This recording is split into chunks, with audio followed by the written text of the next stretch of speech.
The field. Every neighborhood has one. Grass, concrete, or dirt. The stage is the same. The rules, unwavering. And the goals, beautiful. It goes in! Improbable scenes! It's where the dream begins to achieve the ultimate victory. The underdogs have prevailed once again! One cup, open to all. There is a celebration in Orlando. Now, America's oldest soccer tournament is back. Oh, it's incredible! The field doesn't care if you're a pro or trying to be one. It only asks, how bad do you want it? It's unbelievable! The Lamar Hunt U.S. Open Cup.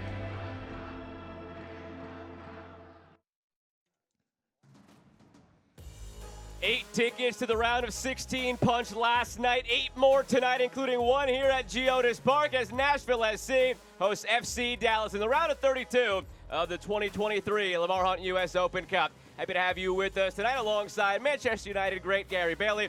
I'm Joe Malfa. Just a reminder of what these teams are playing for, getting into that round of 16 just 2 weeks from now.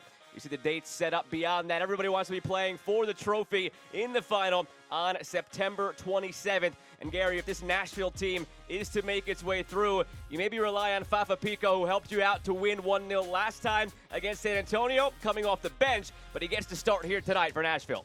Yeah, brilliant moment from Fafa. Just nicked the ball off Shannon Gomez's leg just on the edge of the box and then squared it across for Ethan Zubak to get the only goal of the match. So made a massive impact on that game, and that's why then Gary Smith has decided to start him in this one. And always players you never know against your former team. He was with FC Dallas in 2020, only had a cup of coffee with them for one season, but still former teammates on the other side, including Jesus Ferreira, who's been terrific in every way. Started a match for the United States at the World Cup back in November. Best 11 last year, Young Player of the Year. He's the target man tonight. Yeah, brilliant play in every sense. 5 goals in 10 appearances this season, just 22 years of age, and 8 goals in 18 for the U.S. men's national team. There's not much more you can say about him. It's just a terrific talent, and if they get him service, that's the key to it. He can cause Nashville a ton of problems. And here are the other 20 players that will be joining Pico and Ferreira among the starting lineups tonight. Yeah, a bunch of changes depending on which teams you look at. For Nashville, they're going to play 4 at the back, a diamond 4 and 2 up the front. McNaughton, the only player left from the Chicago lineup, but if you compare it to the last Open Cup match, San Antonio, then they've got 7 remaining from that side. Changes for the Dallas team that drew 0-0 in the last full game, which was against Minnesota. Maua comes in goals for Pass. Marco Farfan is in, Giovanni's in, and Sabaleng's in. Martinez suspended, Paul Areola rested, and O'Brien is on the bench. Some heavy hearts on the field tonight for FC Dallas. Moment of silence before the game. Both teams taking part. You'll see both teams sporting black armbands as well. The tragedy that struck the Dallas community this past week. Nashville, unfortunate reality of the situation, can sympathize. We're told they were able to don their black armbands this week. Leftovers from 6 weeks ago when their community was rocked by a similar tragedy.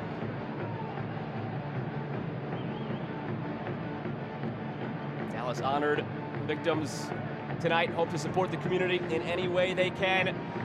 Chatting with Nico Estevez ahead of this game. They were excited to get out there and provide some hope for the community, and here we go. It's Dallas in the red from left to right, Nashville in the yellow from right to left. We're underway at Geodis Park.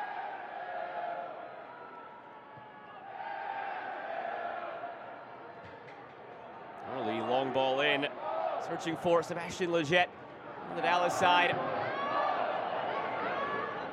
Back line shifting a bit here for Nashville as compared to what we've typically seen from them. Part of that is resting some players here in the Open Cup. The other aspect of that is starting to get Lucas McNaughton more into the fold. Was just acquired on April 25th in a trade with Toronto. Yeah, as mentioned, he is the only player who played in the last match against Chicago. A very good 3-0 win. It was a fantastic performance, and Gary Smith delighted with it. Felt his team kept on pushing, could have sat back and didn't, and that really pleased the coach.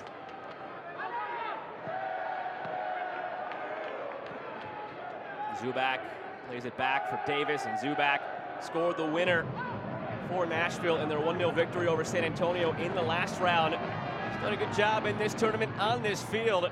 Go back to last year, he scored the winner in extra time against Atlanta and won 3-2 to advance. All the way to the quarterfinal last year, Nashville. Deepest run they ever made as a club. It was their first time in Open Cup as an MLS side.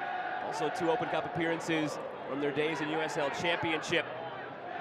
And through it all, their USL days and their MLS days, they've been outstanding on their home grounds. It's a home ground that has shifted throughout the years until Geodis Park opened last May. But all-time 6 wins and a draw in Open Cup at home between USL Championship and MLS. And the one draw did turn out to be a shootout loss.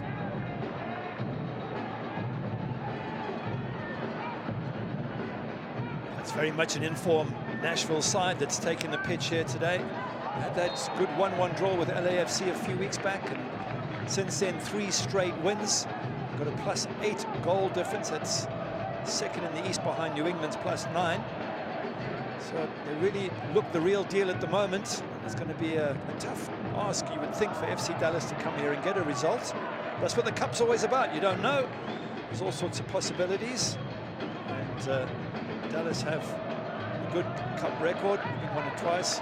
So they will come here believing that they can do something. But it's going to take a good performance, especially when you think that the strength of Nashville's bench with the likes of Hani Mukhtar ready to come on if needed. Dallas won it back in 1997, formerly as the Dallas Burn, and then again in 2016 for the name change, the logo change, and rebrand to FC Dallas. Twice all time.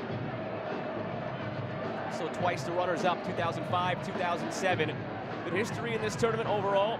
Pico Estevez well aware of it, only in his 2nd year as the head coach. But he walks around the facilities, sees everything plastered with their Open Cup success, about their MLS success. Anytime there's a chance to win a trophy, they need to put their best foot forward. That's the intent for this club, for these fans with such a rich history. There's no difference in that endeavor in this tournament here tonight. Just chatting to Gary Smith and asking what he felt about Dallas. He says they're always playing a 4-3-3. Well, we were given the lineup beforehand. They suggested they're playing 3 at the back, which would be a first for them, because they've been a very dogged 4-3-3 side, but we'll keep an eye on that shape as the match goes on. But he says they've had a couple of excellent games against them last year. He said there's a lot of understanding and appreciation of what Dallas bring to the pitch. 7th meeting all time between these clubs. First time in US Open Cup. 3 wins for Nashville, 2 wins for Dallas, and 1 draw. Last time these teams met, it was on this field August 22nd of last year. A 4-0 win for Nashville. Hani Mukhtar had a brace. Jacob Schaffelberg also scored a goal. Both of those players on the bench, if need be. And a common theme, Harry, that you and I have heard from every coach we've had a chance to talk to in this tournament. In terms of the MLS coaches, at least I should say, there's a heavy emphasis on those substitutions. Coaches will say games in this Open Cup are won and lost based on the changes you make around the 60-minute mark, and Nashville can influence the game in such a big way if they bring out a Mukhtar tonight. Absolutely, they can. I think one of the main reasons, obviously, is it's generally a mixed team that managers put out. They give a few fringe players a chance, maybe the odd youngster. It's a perfect ground or sort of competition to do that. And if you then take those fringe players off and bring on your superstars, then, of course, it does influence the match massively. But coaches on both sides saying that they're excited to see those fringe players perform, see if they can, raise their hand and say, hey, coach, I need to be a regular starter, not just someone who sits on the bench. Ethan Zubak is a terrific example of that. Scored the goal to win it against San Antonio, and this past weekend in the 3-0 victory over Chicago Fire. Harry Smith pointed to a moment where Zubak was wide open in the box and should have shouted to Hani Mukhtar for a pass, but as you quite rightly put when you and I were talking ahead of this match, probably don't want to yell at the MVP who's scored at a record clip for Nashville. Yeah, he scored a hat-trick in that match against Chicago. You don't really scream at the guy who's just banged in 3 goals for you. But he was open, and he was open when Fafa Pico set him up for the winner against San Antonio. Did all the hard work, and Ethan Zubak didn't have a difficult job tucking it into the back of the net, but he was in the right place at the right time. And that's what Gary Smith will want from his striker today. Here is McNaughton in Washington, who's very active up and down the wing in that victory over San Antonio. All the way back now for Elliot Panico. who has in a way become their designated Open Cup goalkeeper, and more so than some of the other positions. This is a great chance in this tournament to shine for backup keepers. There's only one goalkeeper position, as you well know, and it's tough to crack that if the person ahead of you has that job on lockdown. Pico made a few big saves in the victory over San Antonio. A couple of counterattacks San Antonio had, could have very easily potted one or two. You never know what happens to Joe Willis if he gets an injury. He's 34 years of age. The body's probably taken a bit of wear and tear over the years. So, you know, as a fringe goalkeeper, reserve goalkeeper, you've got to just make sure that if the opportunity arises, the coach has no doubt in your ability and puts you straight in. And you're right, once you're in, if you keep playing well, then there's every chance you keep that position. It's just a very strange thing with goalkeepers. You said you're either in or you're out. Everywhere else on the pitch, you can be pushed in different positions, and as a keeper, you're either the number one or you're not. There's no gray area. Same thing on the other side today. Jimmy Maurer getting the start for FC Dallas. 57 starts in his MLS career. Most of those came when he was their first choice keeper between the 2020 and 2021 seasons, but it's taken a back seat to Martin Paz so far this year. Maurer yet to appear this MLS season. This is his first appearance of 23. It slipped through here. Samalang unable to get it past Bauer. Good defending, nice ball slipped into a really dangerous area, and Samalang nearly gets on the end of it. Good defensive work from the Nashville lads at the back.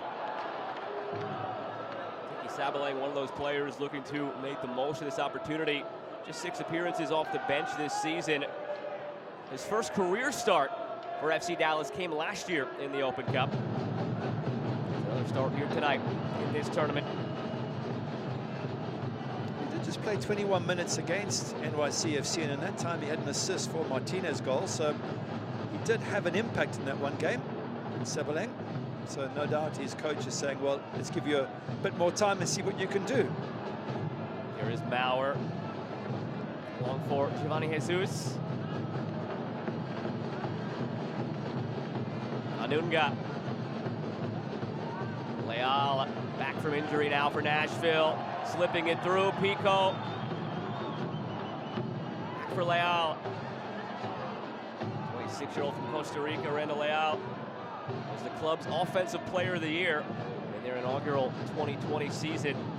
Since taking a bit of a back seat to Hani Mukhtar, hasn't everybody in this lineup? Does seem to be a four at the back for Dallas. Hard to tell this early, but Farfan at left back, Ibiaga and Giovanni as the centre backs, and Tomasi there as the right back. Pushing forward, I guess, in attack Tomasi, but in defense does seem to be the normal four. Washington for Anunga. Lost his balance, but still able to earn a corner out of it. First corner of the match for either side. Nico Estevez, bench for FC Dallas. His experience coaching in cup competitions, not only here in Open Cup, but also Copa del Rey over in Spain when he took over for Valencia for a little bit. There's a pressure job for you, being head coach at Valencia. That has obviously given him a bit of experience. Now is to be the regular head coach for Dallas.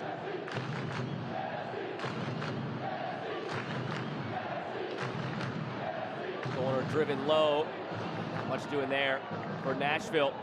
Took a roundabout journey to get here for Estevez. Was the assistant coach for Greg Berhalter, the West Men's national team. A little while there. Luchi Gonzalez was the head coach here for Dallas. His time came to an end. Estevez was hired. Gonzalez took Estevez's job with the national team. And now Gonzalez has since gone on to be the head coach of San Jose, who sits one spot ahead of Dallas in the MLS standings this year. Dallas right now in 5th place in the early going at 4-3-3. 10 matches, enough of a sample size to start to gauge where you're at. As it's played ahead here to Pico and cleared by Maurer. And through these 10 matches, Estevez overall happy with the trajectory of the team. Just wants more consistency with and without the ball. He says there are moments in games where we look how we want to look, and we look like the playoff team who was in contention last year. And there's other moments where it just goes away, and those are the moments in which we are punished.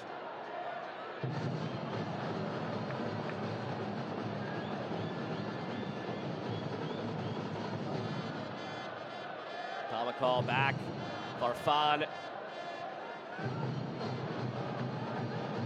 Sabalang. Pico. Just looking at this Nashville lineup, wondering where the goals are going to come from. In fact, the 10 outfield players combined have 4 goals in all competitions this season. Zubac with the 1 in the Open Cup, Pico with 2 in MLS, and Taylor Washington with 1. So it's not a very offensive side in that sense. Flag comes up on Ferreira. Of course, most of the goals have been scored by Hani Mukhtar, I guess. Could see him in a little bit. Amazing. 3 goals against Chicago Fire in their previous match. And then the one before that, they beat Atlanta 3-1 at home. He was involved in all 3 goals. Didn't get the assist necessarily, but he was involved in making them happen. So just an incredible talent, and someone that Nico Esteves picked out as the danger man should he play.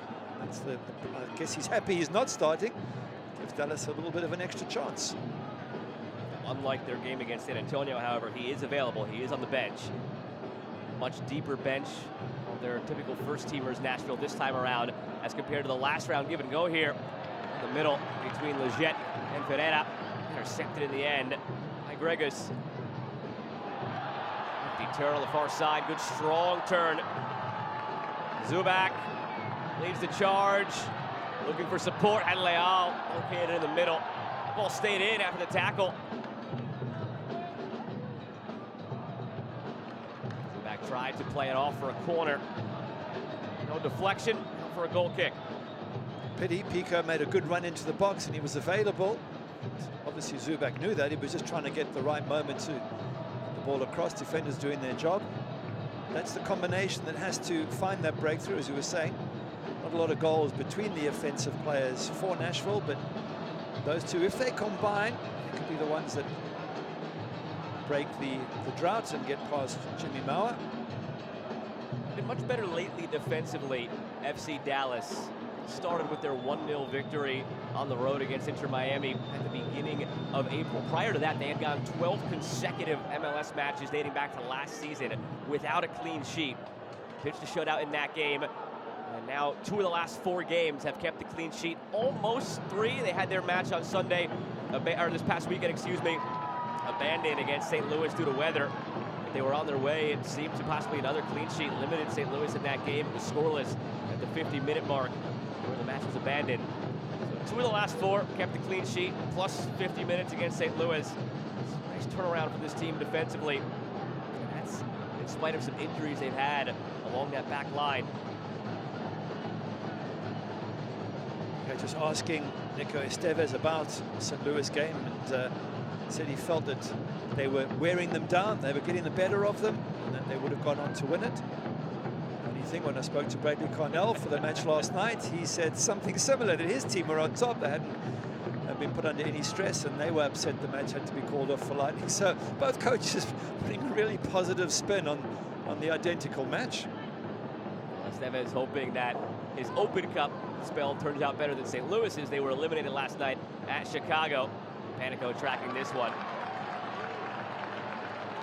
Chicago Fire with a new interim manager, and that seemed to give them a bump, and they got 2-0 up. Only in the dying moments did St. Louis City get 1 back. It was a surprise given how well St. Louis City have been playing, and they put out a decent team as well. So congrats to Chicago Fire. Taken away here by Pico. Pico back for Randall Leal.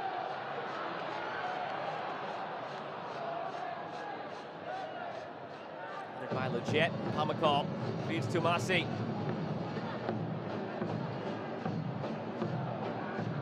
Masi has started 6 games in the regular season this year. FC Dallas appeared in 9 of them. 11th overall pick back in 2018 out of Wake Forest. Very high hopes for him. Become a regular ever since 2021. Panico with it again. You had Chicago St. Louis yesterday, which was a cracking start, I believe 2 minutes in, correct? Chicago scored in that game. A quick jump for Chicago. Very, very early goal. I had Charlotte Orlando, much different story. It was scoreless in the first half, and then we saw the substitutions made in the second half by both teams, bringing on their top-tier designated players. And I wonder if we're going to see something similar to that here tonight, where these teams are a bit cagey in the first half and then bring on that second wave of support. The Mukhtars of the world for Nashville in the second half, and things really open up a bit more. Could very well be. It's difficult to tell, especially with cup matches. All the players know. They know the sort of immediacy of it, the fact that you want to get ahead. The moment you do, the opposition have to come at you a little bit. You can't say, well, you know, if we lose this one, we can still win the next 5. It's you know, you're either through or you're out. And so that changes the psychology of the game. And getting that first goal, getting ahead, putting the opposition under pressure, trying to counter-attack and get a second, it's all part of cup football. And very difficult to know how it's going to pan out, of course. All we know is it gets very exciting in most games. Here is Pico. He can stoke some excitement here in the attack for Dallas, yet to register a shot in this one. Same goes on the other end for Nashville. 17 minutes in here at Geodis Park. Pico drops it back for Cedillo. Sabalang out to Junka. Junka's ball deflected. First corner out for Dallas. These are very important corners, set pieces. It's where you can get that go-ahead goal, especially if you can get a flick on at the near post. No doubt both teams have been working on that build up to this match, especially when there's a lot of changes in a team. Players are not quite used to where to stand, who to mark, and that's when you can take advantage of it. So set piece is absolutely vital for both sides. Jesus Ferreira spending the year of Lucas Spala almost all the way down to the corner flag. What that might have been. I haven't seen Ferreira involved in too much necessarily where he could be complaining on some of the contact he's received. Undoubtedly he will receive some. He's always one marked by the opposing back line. Rightfully so. Taking this corner, going short with it. Pico, something off the training ground there. Had an open man at the penalty spot with Marco Farfan.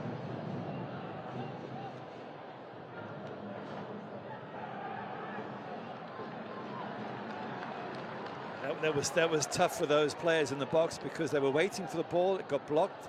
They came out, they made another run in. That got blocked. So these poor players in the box were running in and out, trying to avoid the offside trap and yet trying to make the runs, and no service came. Very frustrating.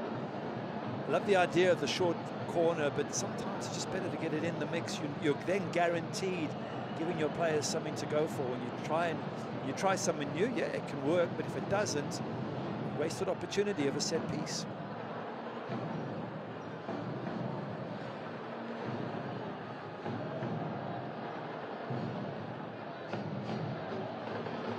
Skinned along toward Pico, undercutting Farfan. Arm stretched out wide from Ibeaga, hoping for a foul call there as his center back partner was down, and seeing some concern from Pico, waving the trainers of Dallas on as Farfan is holding his shoulder, and now Spala calls for him as well. It's never a good sign when the opposing player who committed the foul is concerned to that level and waving your trainers on. He lands there awkwardly on that right shoulder, and you come down from quite a height. No nastiness, of course, from Pico. He's just going for the ball and just sort of slightly gets under Farfan's body, but it's a long way to fall. As you say, it feels like that right shoulder has taken a bit of a knock. Farfan has started 10 games this year. Regular in MLS, going all the way back to his Portland days in 2017. He was acquired last February in a straight swap with LAFC for Ryan Hollingshead. Just had 1 year with LAFC after his 4 seasons in Portland. He seems to be okay. Sorry, he seems to be okay and back on his feet. I was going to say the same thing you were. Now looks okay, back to his feet. All right. I'm pleased we're on the same page. He did get the assist for the Bernard goal against Salt Lake in the 2-1 win. So that's his only assist, but a useful one nonetheless. That was the lone game in this recent run of play for FC Dallas where they let their guard down defensively. It's been such a good defensive turnaround with those couple of clean sheets and with a performance in which they allowed 1 goal mixed in there, but 3 on that night. Now it's Pico who's doubled over.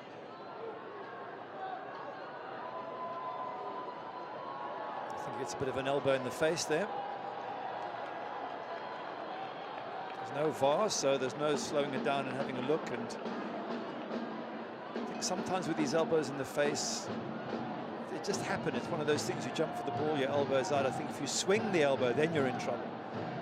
I think we're getting a little bit too picky about elbows in people's faces. If that's a natural way you jump for a ball, the referee feels there's no intention.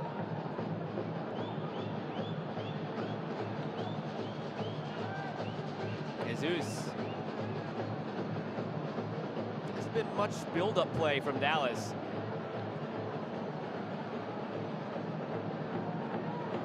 Washington. Bauer.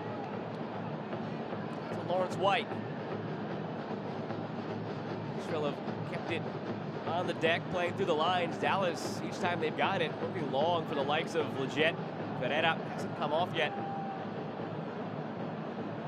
There's McNaughton to Washington. All the way for Pico. Washington just raising his hands as if to say, nobody's making a run for me, nobody's looking for the ball. Let's see if they can find someone up front. Gets another chance here. Promptly gives it away. Scores through for Leggett. Battling Anunga. Sebastian Leggett has to spin through. Anunga wins it. Give it away in the midfield here by Nashville. Pico going at the back line. Pico shot blocked. It's a risky ball played across the center of the field there by Nashville. Taking risks when you don't need to take risks. Turnover ball 10 yards outside your box, and in the end they did well to block Pico, but you don't want to be giving the ball away there. I'd rather knock it long and forward than take the risk. See, there's the ball. Doesn't quite reach Jan Gregus. Good defending still from Nashville. Harry Smith warned against that in our conversation ahead of this one as he looks on. Trademark of this Dallas team in that 4-3-3 is that high press. Make life difficult for you in your own half. Make sure not to succumb to it. Be smart with the ball. They were not very smart with it there. Live to tell the tale for the time being.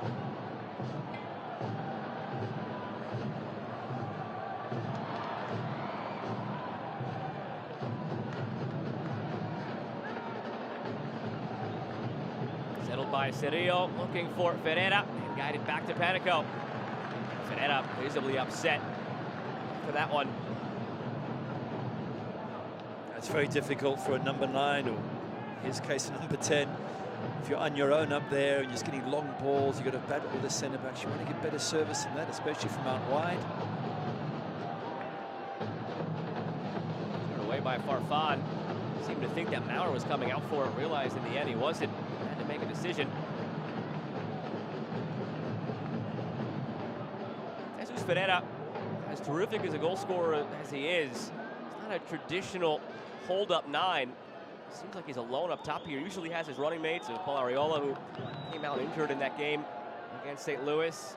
And the way those two slash in and out of the lines makes them so dangerous. They're alone for now. Leggett playing underneath.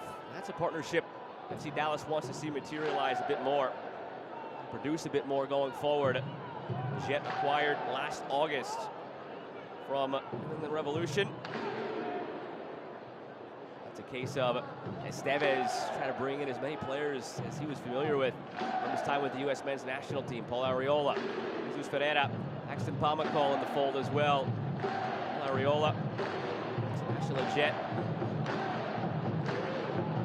These players were in the program. Paul Estevez was the assistant coach.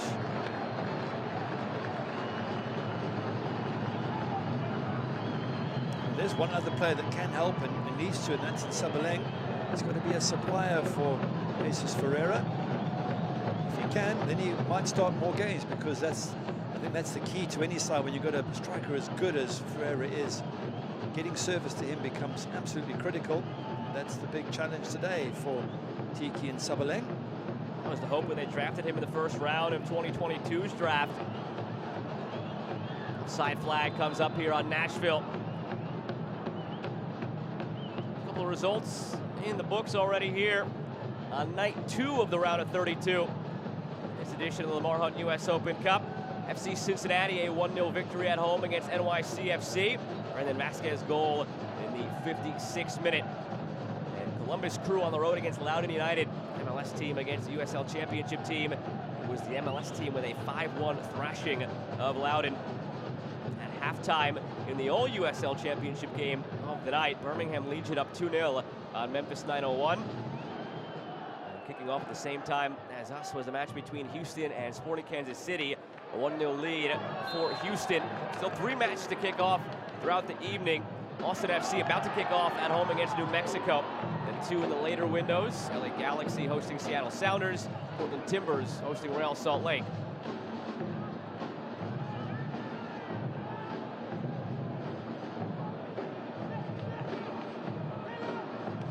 Washington pulls it ahead for Anunga. He's taken down. Free kick on the way for Nashville. Got all sorts of tangled up there. Giovanni Jesus. He's lucky, Giovanni. He doesn't get a yellow card for that, because you're bringing down a player who's going through, yes, to the touchline, but you can get a good cross in from the touchline, and clumsy tackle. But once he was on the wrong side, I thought he brought him down professionally there. So anyway, referee Lucas Spala decides not to bring out the card. As long as he's consistent, then that's absolutely fine. Leal will take the free kick.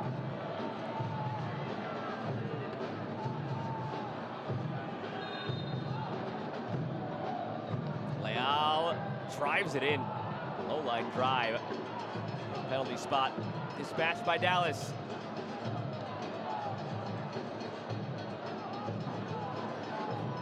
Pico, give and go inside. And now a free kick from out wide on the opposite side. It's Tumasi, the guilty party this time. Once again, we're back to the importance of set pieces. Win them, try and get the ball in the danger area. And in fact, that was something that Coach Steves picked out as one of the strengths of Nashville, was their power from set pieces. So let's see what Gary Smith's side can do.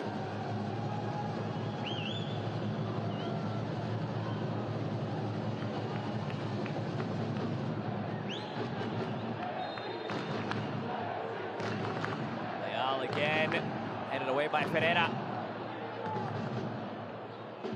To Leal. Amakal fronts him out for a throw.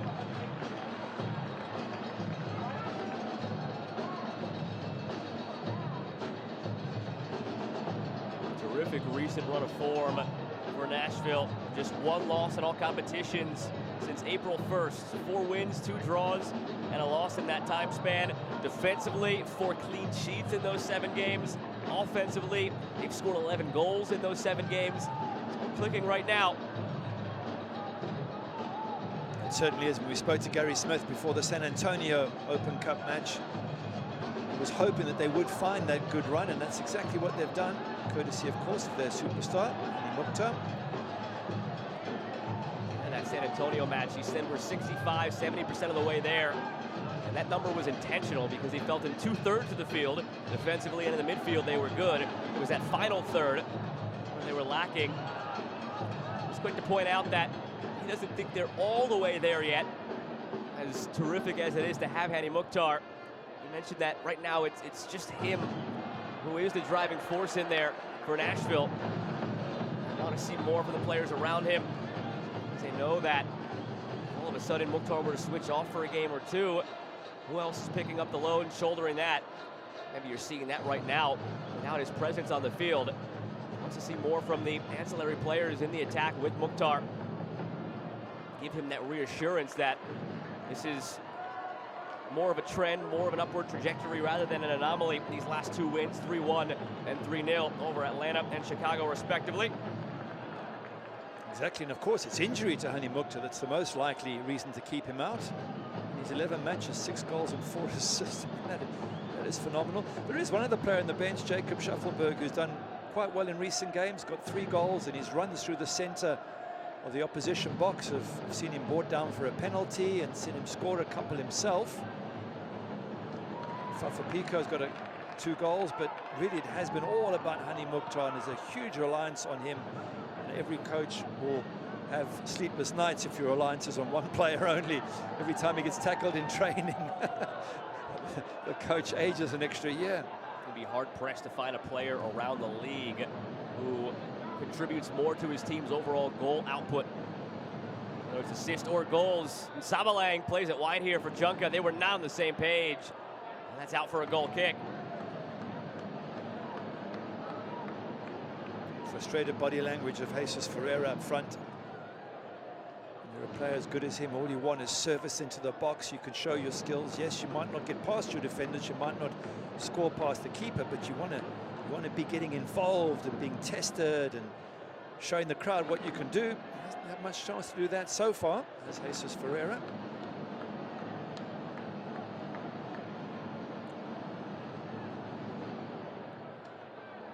Just going back to that point about Mukhtar, last year 34 goal contributions. As a team, they scored 52. That's a pretty hefty percentage. Somewhere on the 2/3 mark. That's a lot from just one player. It's the same can be said of Jesus Ferreira for FC Dallas. If they were to lose him, they lose the player who's made a huge contribution in terms of goals, 5 in 10 matches.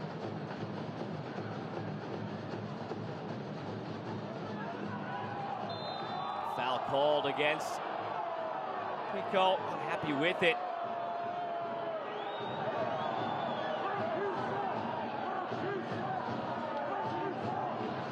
Pico's been the lone player involved really in each of these physical challenges.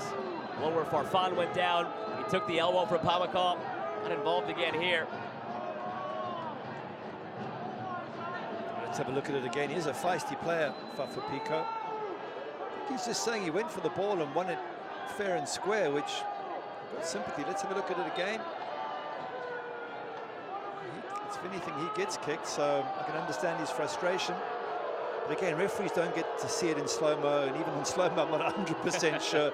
Once again, we have to support referee Lucas Spala and say they get to call it instantaneously. They're not going to get everyone 100% right. They do a hell of a job under the circumstances. That's just part of Fafa Pico's game. Again, going back to that San Antonio match, that's exactly how he turned it into the winning goal on the assist to Zubak. A similar play to just that.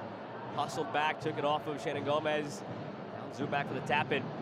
Speaking of Zubak, hasn't really been involved so far in this one. They haven't found the service for their target man up top.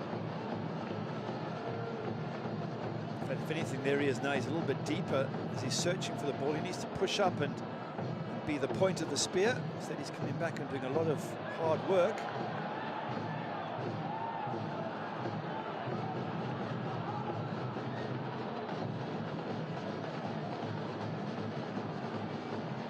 Goal against San Antonio in the Cup last year. I mean this year, sorry, he got the one against Atlanta last year. So the Cup is his thing, so to speak. And he's probably equally frustrated on the one end as Jesus Ferreira is on the other. There are certain players, the Cup just suits them. You look on the Dallas side, Sam Junka last year, he was with Houston, came over in the offseason to Dallas. Didn't play much in the regular season for Houston. Hasn't really had a ton of exposure in the MLS in the regular season in his career, but 3 starts, all 3 of Houston's games last year in the Open Cup, scored a goal, supplied an assist. Now again in the Open Cup here, this time for Dallas. Only 5 appearances on the season. Players who, as you said earlier, Gary, take advantage of the opportunities here presented by the Open Cup. They give the coaches more to think about. You never know when you get used. You might not get used next week, but if you impress the coach, it might be 2-3 weeks' time, a month's time when there's an injury. And if you've done well enough in these Cup matches, you're the name that can go in. And even if players need a rest, because right now the MLS schedule is very condensed with Leagues Cup looming and the Gold Cup looming. These teams right now in the middle of a very difficult month. And Masleal looks for a goal here, but puts it well wide. Nashville has 4 matches over the next 17 days, which would become 5 matches if they advance past tonight, with the next round coming in 2 weeks.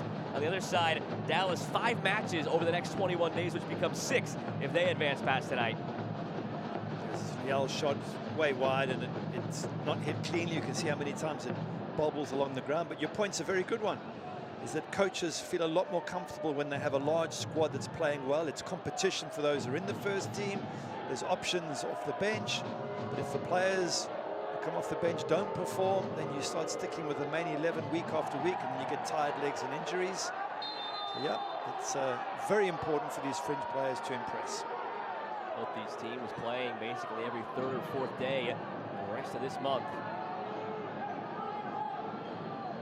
The lone respite they would have is, again, not one you necessarily want to have. It'll be that week of the round of 16. There are no midweek scheduled that week for MLS teams because of the window of Open Cup, but you want to be playing on that week because it means you're in the round of 16. For Pico having a long chat that came with the referee there. It's one thing making your point, but you want to just be clear of upsetting the referee. And persistent arguing with the referee could get you into trouble. So just a little heads up there for Pico, just to take a deep breath. But he is that combative style player. Given away here at the back by Dallas. Here is Fafa Pico, forced out wide. Pico turned around now by Cedillo. It's deflected and into the arms of Maurer. Just needed a moment of magic there from Fafa Pico. He was in the right position, edge of the box. You're looking at him saying, can you do anything? Little Ronaldo step over, lose the defender, get the defender off balance. Wasn't able to. You wonder what Hani Mukhtar would have done in the same situation. Just has that ability to get past players and get shots on goal.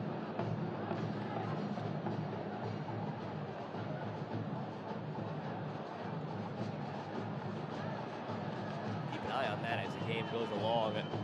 Playing around the back line for Dallas. Again, they've shifted on that back line. Different personnel in because of injuries, because of a red card from last year's edition of the tournament. That carried over to this one for Martinez. So they're a team that has had to just make things work on that back line. Miscommunication led to that giveaway. Near opportunity for Nashville, which again is how they scored the lone goal in their 1-0 win over San Antonio last round. So you know they're a threat here on their press. Turn you over and turn it into a goal. They break that press here, Dallas. Find an open man, Jesus.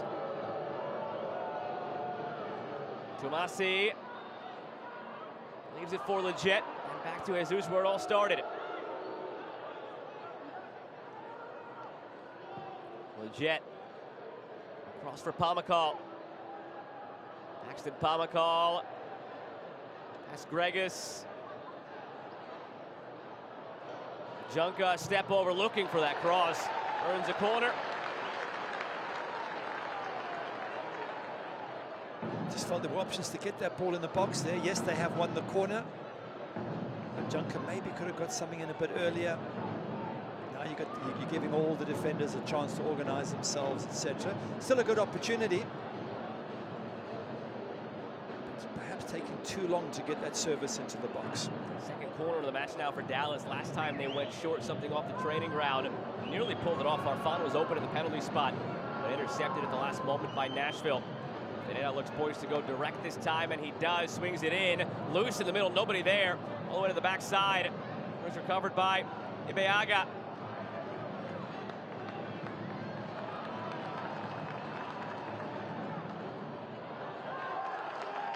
Pressure from Pico there, just forcing the defender to take his eye off the ball as it comes down, and they get the throw in, and pressure's off for the moment. Just 5 minutes to go here in this first half. Both teams have one shot. Neither team has a shot on target. Both teams have 2 touches in the opposing 18-yard box through 40 minutes. So most have been played in the middle third and in the wide channels. It often happens in cup matches. We were talking earlier about sometimes there's an early goal and the excitement goes crazy, but more often than not it's a feeling out process. Neither side wants to fall one behind, because you do that in a cup match, you know the clock is ticking and the psychology starts to get to you. So if both sides playing it carefully, but at some stage they will open up, probably in the second half, as you said earlier, when the subs come on. When the subs come on to make an impact, that's when you really get the excitement of the cup. You get that aspect of it, and then you get the other psychological aspect of things, which is going back to the match congestion right now for both of these clubs in MLS. The last thing you want to do is play 120, so you have more incentive to open up and try to take care of business in 90 minutes. If you have to go 120, you do.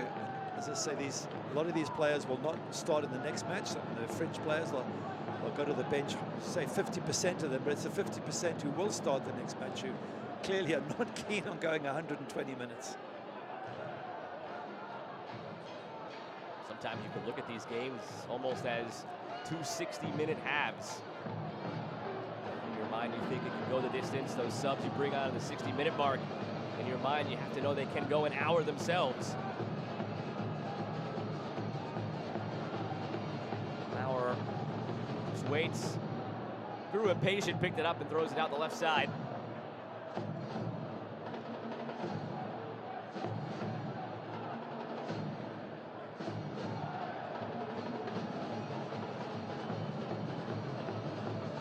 Nashville have been the aggressors when they've had the ball. They do have 31 final third entries compared to Dallas's 12. Some of the advanced stats we have provided to us, so they've been gaining the more positive territory, Nashville, working the ball up the field. For both teams, it's just broken down once they've gotten there. Diana dropping a lot deeper now to receive this one and start the attack.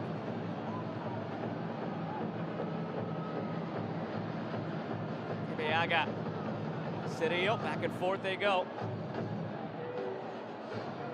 Just wondering what the coaches will be saying, because both coaches will be happy they've kept a clean sheet. Both coaches will be frustrated they haven't really threatened more often. It'll be a very, very similar team talk in the locker room for both Gary Smith and Nico Estevez, which is keep it tight at the back, but we need to start creating a few more chances. And yes, we will freshen things up during the second half. In the meantime, get out there and start the second half positively and try and get on the front foot. So content managers, but not over excited at this stage with the attacking performance of either side.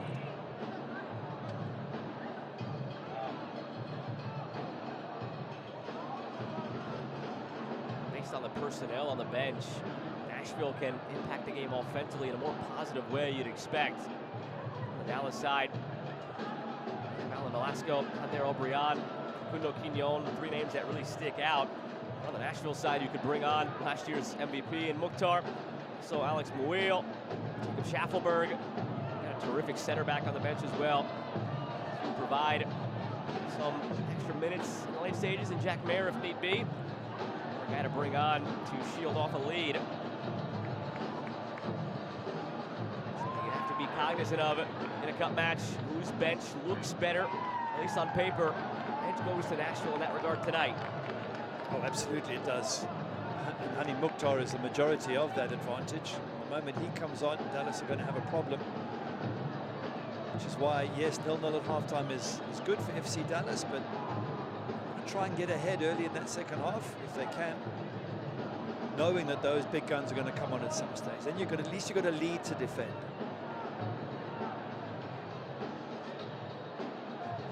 Forced through the middle, Mike Regas. Ricochets back for Nashville. All the way again to Pico.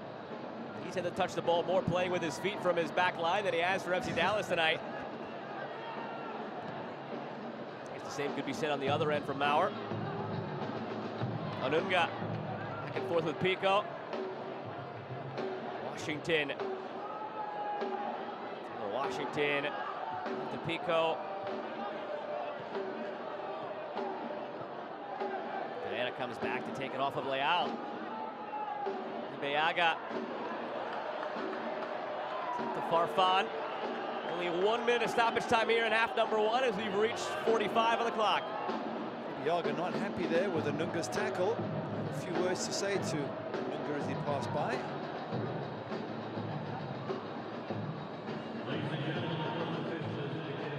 Sabalang. Pamakal's been very deep lying in this game so far for Dallas. At times almost looking like he's part of that back line. You talk about the difficulty creating good goal-scoring opportunities for both sides, and that's why I mentioned the set pieces. There's been free kicks for Nashville, there's been corners for Dallas. Those are the best opportunities probably for both sides, and the quality of service hasn't been that great, given the big centre backs and the centre forwards something to aim for. So I think when things are this tight, when you do get free kicks, corners, you've got to really put them into the mixer and see if you can just get something. It doesn't matter, it doesn't have to be pretty. You just got to get that go-ahead goal.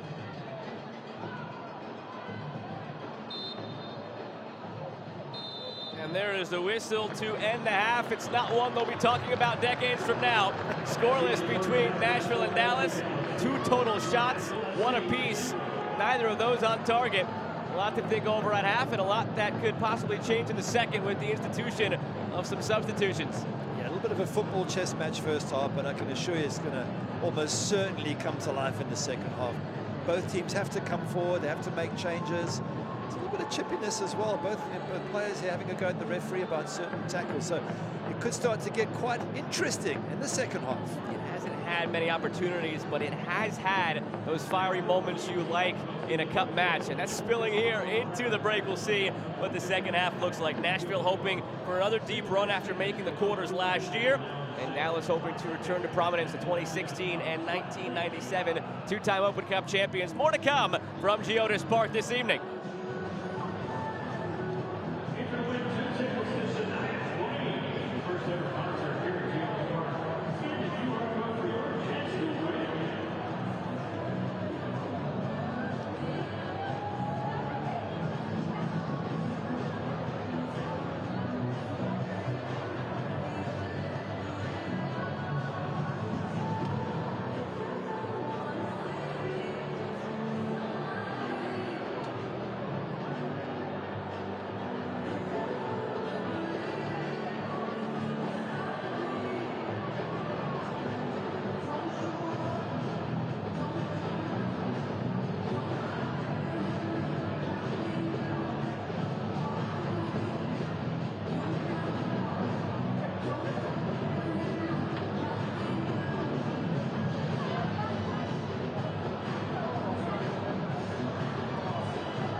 Hey,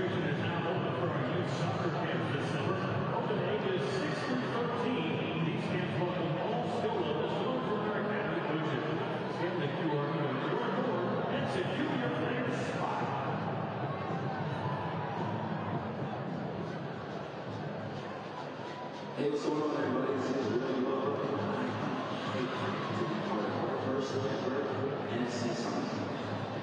Make sure you come out and kick it with us this summer. We're running out here from 9 a.m. to noon, Monday through Thursday, only for 2 weeks. Make sure you sign up. One thing that I can assure you is that this environment will be amazing. Tons of fun, action-packed, with a lot of learning. Simply because our talent coach will be running the show, and I'll be ready to explode. All skill levels are welcome, so make sure that you pull up just to learn a little bit more, add a little bit to your game, and most importantly, have a good time. Registration is $400 a week, and that includes the Nashville SC gear and the swag too. For more information, NashvilleSC.com/camp.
welcome back to Geodis Park. Players slowly trickling out onto the field, set to begin half number 2 here in the round of 32 matchup between Nashville SC and FC Dallas. Happy to have you along with us this evening. Alongside Gary Bailey, I'm Joe Malfa, and this is where we usually show you highlights before we get to stats, but the thing is, expected goals are .09 between these teams combined, and these stats tell that exact story. So we'll show you the stats. We won't show you any highlights because there really weren't any, and we hope for more in half number 2.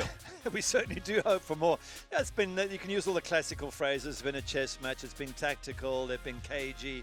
It's all those things combined, but really it hasn't been much entertainment yet for the fans. But like all cup matches, or almost all, it really gets going in the second half. It sort of heads towards the 90th minute. Teams that are behind have to throw everything, have to throw caution to the wind and throw everything forward. So it promises to be a good second half. It certainly should be a better one than the first half. And we do see a couple of changes here to begin this half.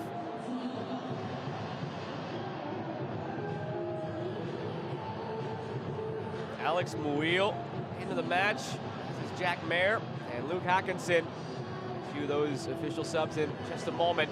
So 3 changes right out of the gates for Gary Smith, hoping to spark some change as we're into half number 2. Nashville left to right in the yellow, FC Dallas right to left in the red and blue from Geodis Park on a beautiful evening here in Nashville.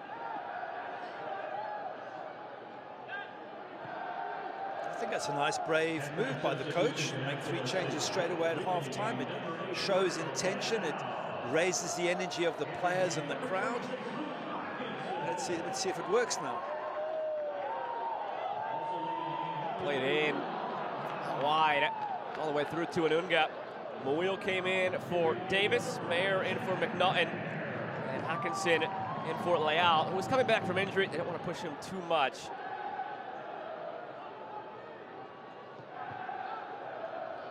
Still no sign yet of Hani Mukhtar or Jacob Schaffelberg. Those would be the 2 you think would make the biggest difference in terms of scoring a goal.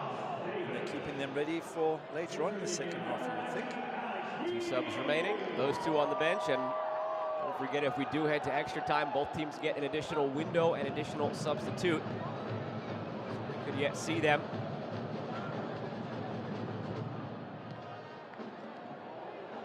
Over the top here to Hawkinson, almost brought it down magnificently, gives a thumbs up to the supplier. Hawkinson, 5 appearances, 1 start this regular season. 80th overall pick in the 2020 draft by Nashville. Coming off career highs in appearances and minutes last season. Jack Mayer, we touched on in the first half, available on the bench. Terrific center back. Not a surprise that he comes in. Or McNaughton was just acquired, and they're slowly bleeding him into the team. He went 63 minutes in his team debut this past match. Mayer comes in. He started the last match against San Antonio. Mayer, the 23-year-old, was the first ever draft pick in the club's history. And Alex Muil for Sean Davis. That is a former Red Bull substitute there as well. Both of those players were with New York Red Bulls in their run to the final of Open Cup in 2017 before they lost to Sporting Kansas City. So take off one experienced midfielder who has a run to the final in this tournament for another. We'll start the last match against San Antonio. Jed takes a bit of a bang here. See, the ball had been won, but there was a contact with the legs as well, so he wins the free kick.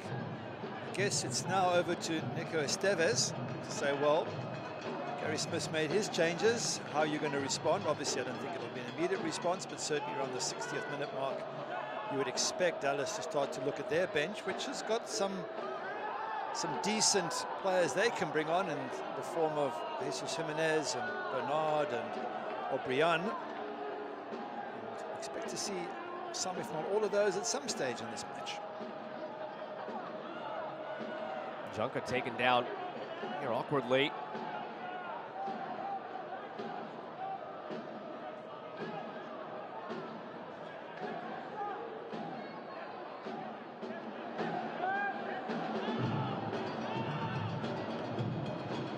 So just a correction there, no Jimenez on the bench, getting overexcited for the Dallas fans. O'Brien, Quignon, Norris, Korchak, Kamungo, Velasco, the outfield players among the bench for Dallas in this one. A couple of those players popped up with the MLS Next Pro side. North Texas already. Look out here. Slip at the back here from Dallas. Almost played in front to Zubak. Once again, it was Pico and Anunga wreaking havoc. A slip from Jesus almost cost them dearly.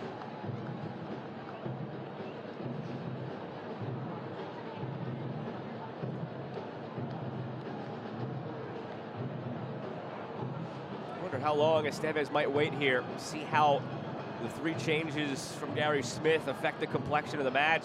It's more so Muil and Hawkinson because on the back end, Mayer like for like with McNaughton as far as the center backs go. So really those 2 changes in the midfield and going forward, Muil and Hawkinson. See what that brings to this match.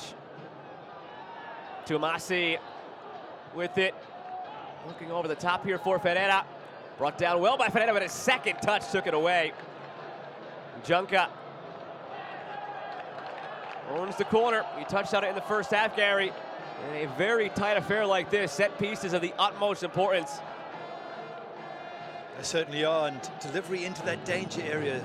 So yeah, take it short, but let's have a decent. Once again, it's been time and time again with corners, and especially for Dallas, that they haven't got the ball into the danger area. I'm not sure why you need to play it short. Just get it into the mix, and let's see what happens. You traded a corner for a throw-in down near the corner flag. It's not ideal for FC Dallas there. That throw into the jet, out to Tumasi. Looking for Ferreira, who was thinking about a bicycle kick if it made its way through. Unfortunately for him, and possibly us if it would have worked, it didn't make it all the way.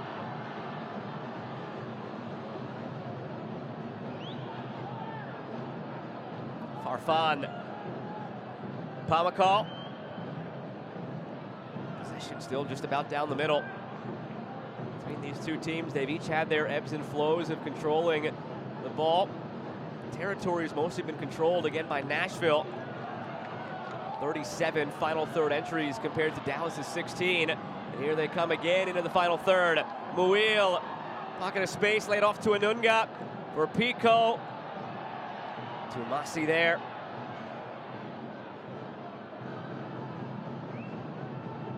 Tumasi forced back toward his own goal. Nowhere to go. Well to avoid conceding the corner, but gave away possession. Pico drifts out for a throw.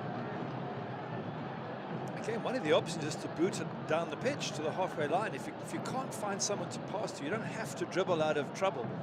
Yes, I know most coaches would like you to play out, and I get that, but when your options are limited and there's no one to just whack it long, just aim for Jesus Ferreira. Maybe he can get on the end of it and you can build from there. Otherwise, it's very risky to start trying to play the ball out of your box under pressure.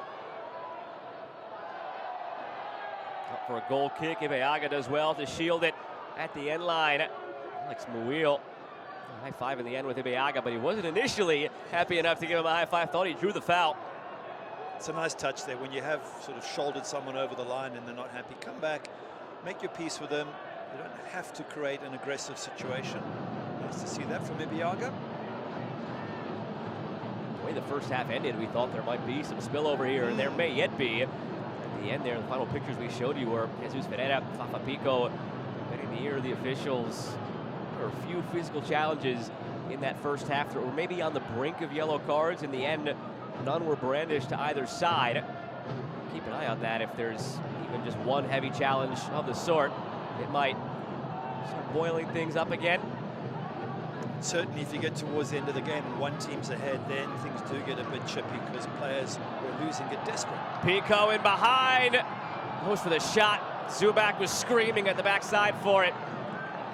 Zubak's holding his head in his hands. He was free, he was available. It wasn't the most difficult ball to find him, as Pico just didn't have his feet in the right position at the right time. He has obviously had a defender on him. Let's have a look at it again.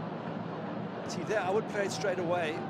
Instead, he takes the touch and then tries the shot, doesn't even try and square it for Zubak. So no wonder Zubak's a little bit upset.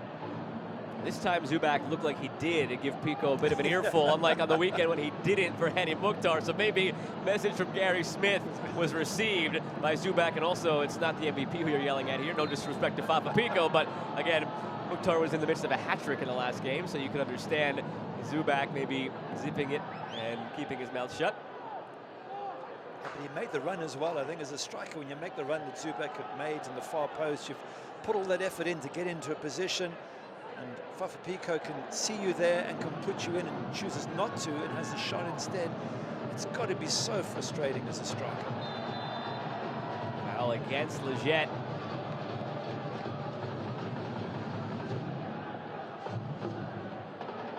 Onunga. The green grass in the middle of the field. Washington. Back for Onunga, too strong on it. Allowed Ferreira to get back into the picture. Ricochets off of Onunga, out to Lawrence White. Here is White, started the last match as well. Here in Open Cup. Yet to appear in the regular season this season for Nashville.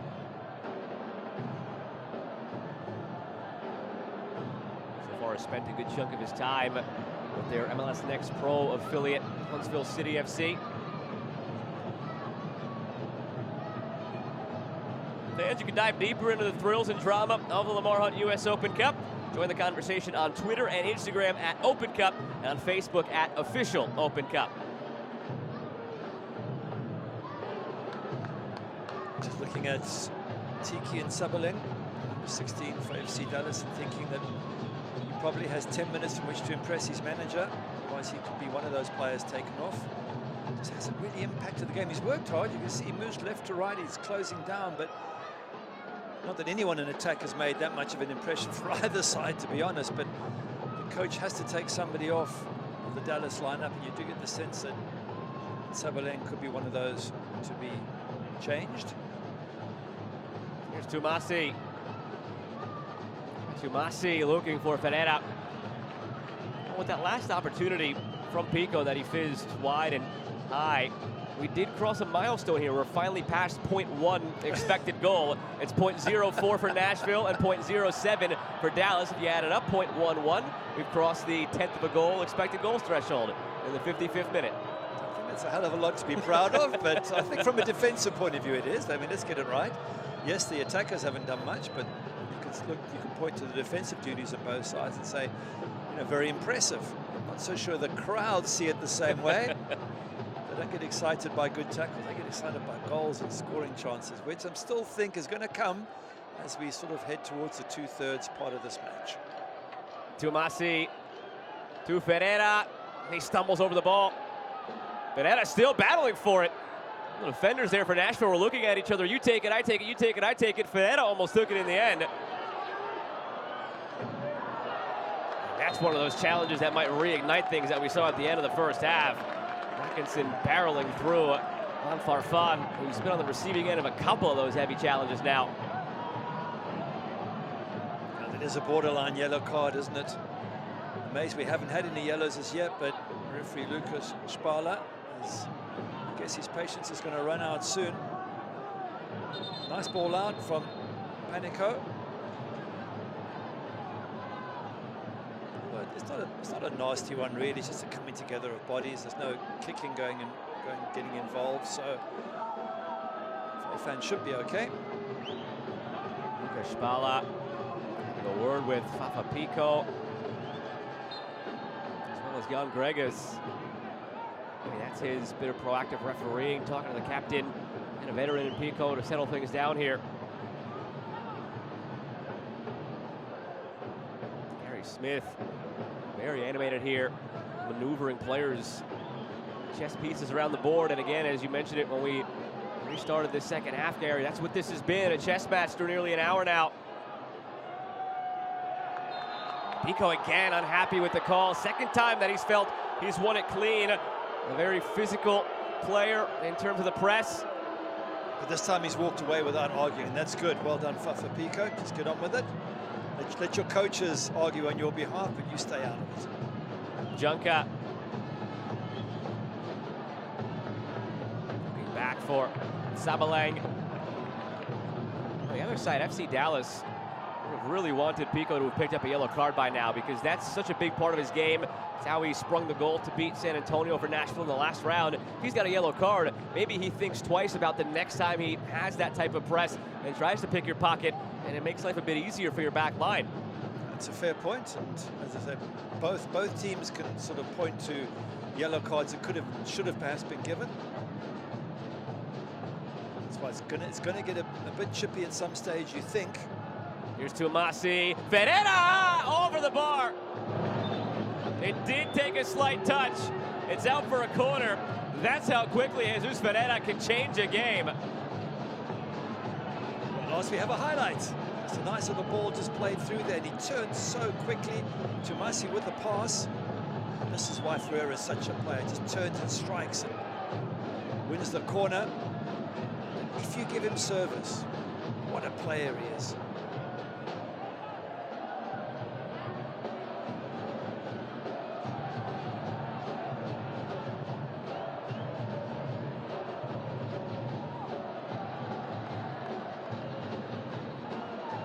Ferreira, direct from the corner, header right at Pico.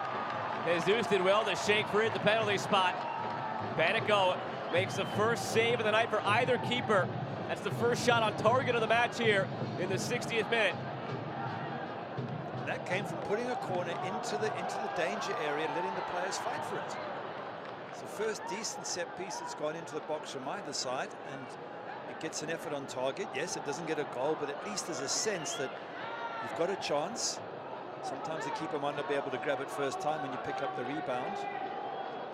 Something positive for Dallas.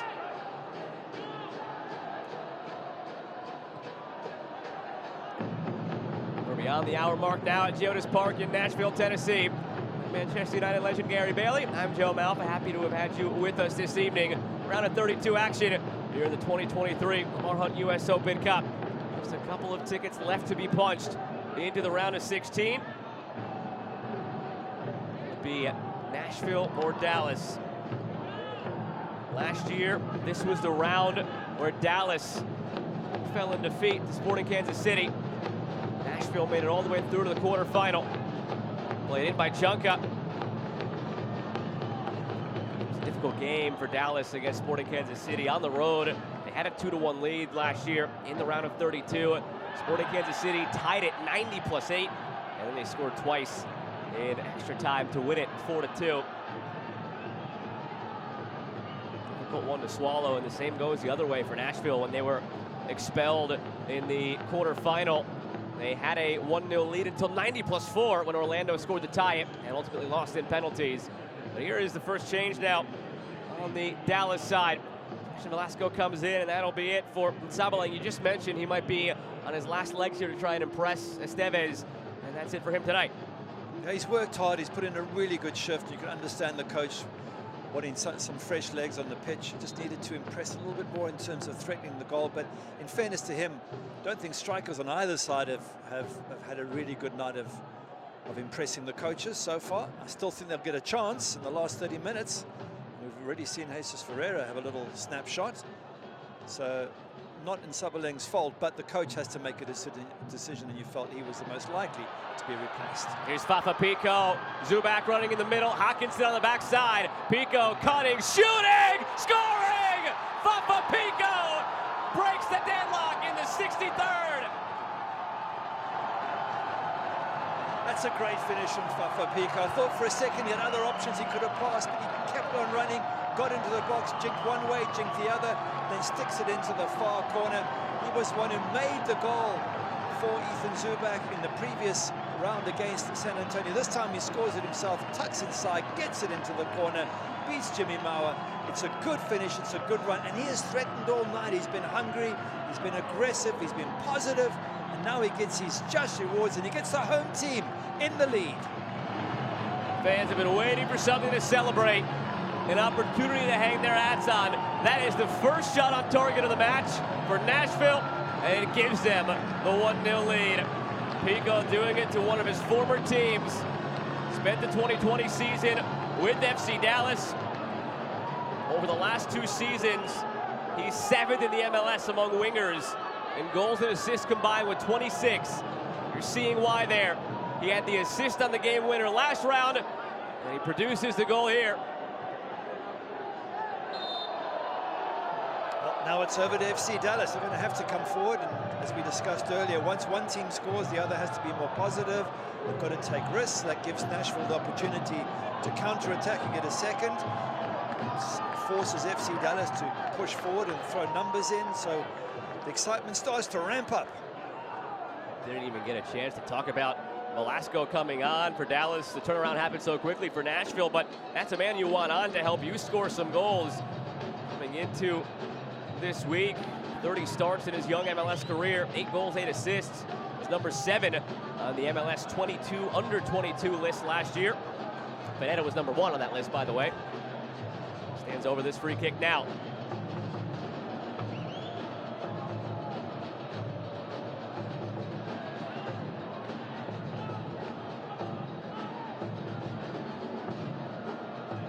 From that free kick, they don't go direct as you've been calling for. Pass back and forth a few times, only for that to be the end result. You've thrown all these bodies forward. The referee's going to just bring it back. You throw all these bodies forward, you get them in the right position. Now look at them all traipsing back, and they have to get back into defensive positions. I just understand if you play it short and then you knock it in, but to knock it around and then eventually the ball that gets put in is not a good one. It must be very frustrating for the coaching staff, unless that's how they want them to do it. I can't see the benefit there. And especially when you're 1-0 down, I think you start to dispense with niceties and you go, right, let's just get it in the box. You might not win the ball, but you force the opposing defenders to try and head the ball, and they might just get it to the edge of the box. And so much can happen from sometimes just going straight and ugly. It does work. Hawkinson, step over, pushes it past Ibeaga. It's over everything. Out for a goal kick. Pico just pointed to the corner spot, as he does. Always looking for an advantage for Pico, but sort of player you want on your team. Throughout the first half, yes, he was niggling the opposition, but he was winning balls. He was taking them off defenders, and once or twice I thought got blown up a little bit unfairly, which is what got him all fired up. But as he did in the previous match, as you mentioned, against San Antonio, turnover ball there, made the goal for Ethan Zubak. It just is his nature, and it's a wonderful player. You'd much rather have him on your side than against you. If FC Dallas is unable to turn things around here, a bit of a mixed bag for the MLS teams who entered the tournament in this round, who had the byes up until this round. Austin FC has a lead at the moment in their match. LA Galaxy plays later tonight. LAFC won yesterday, as did New York Red Bulls. But NYCFC, Orlando City, Philadelphia Union have all lost. Dallas could make it 4 losses in the first 6 participants for teams who entered this round from the MLS, had the byes again to this round of 32. Usually expect better from these teams. They had the byes for various reasons, performance from last year, being in CONCACAF Champions League, whatever the case may be. But you never know what you're going to get on a given night as far as the roster and the performance here in a cup match. Here come some changes for Dallas. Vafa Pico being lifted here for Jacob Schaffelberg. He receives a hero's applause off the pitch. He has the lone goal right now. I wonder if we're going to get a smile from him at some stage. He's probably annoyed at coming off because he's such a competitor. He wants to stay on and see his team to victory. And then you're throwing on ammunition here. Jacob Schaffelberg, as we were chatting earlier, has got some decent goals in recent weeks. Just his pace through the middle, won a penalty as well. So he's a player who can cause all sorts of trouble for FC Dallas.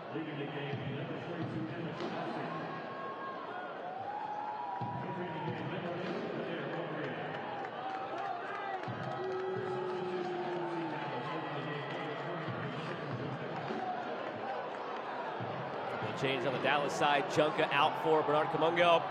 There, Obrian in for Tumasi.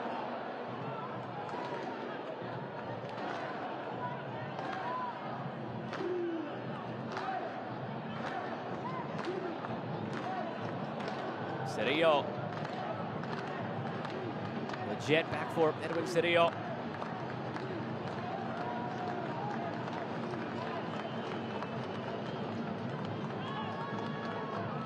Velasco. Kamungo's first touches on the ball. Kamungo, 21-year-old, slowly hoping to break into the fold here for FC Dallas. 2 appearances and a goal this season. Had 1 appearance all of last season.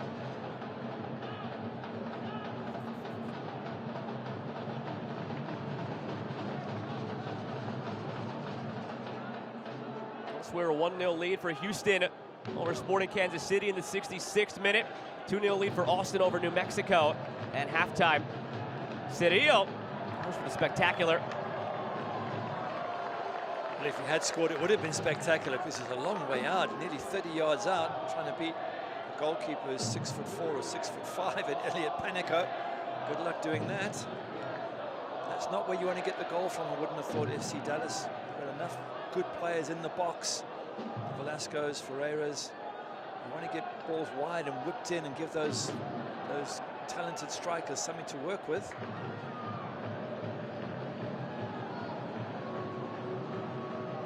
Even Bernard, if you remember, his last goal was a run at the near post and ball got pulled back and he beat the defender to the near post and tucked it in. Jesus Ferreira did the same in a recent match, scoring at that near post in that 2-1 home win to Salt Lake. In the 5th minute, it was a pass from the right by Giovanni, and he got in at the near post. So they're not the sort of strikers who score with, from outside the box. They want service in the box, in that danger area. That's where they're so quick and lethal. Velasco fell to the ground and folded like an accordion, trying to draw the call. Instead, he was called for the foul. It's probably the right call from Lucas Spala. Well, started with a push from Velasco, trying to force his way through. 20 minutes to play. 1-0 lead for Nashville, courtesy of Pico's goal in the 63rd minute. This stands, this scoreline. He will have assisted on the game-winning goal in the 1-0 win over San Antonio last round. He would have scored the game-winning goal in a 1-0 victory this time around. Nearing 200 appearances for his MLS career. He could get there by year's end.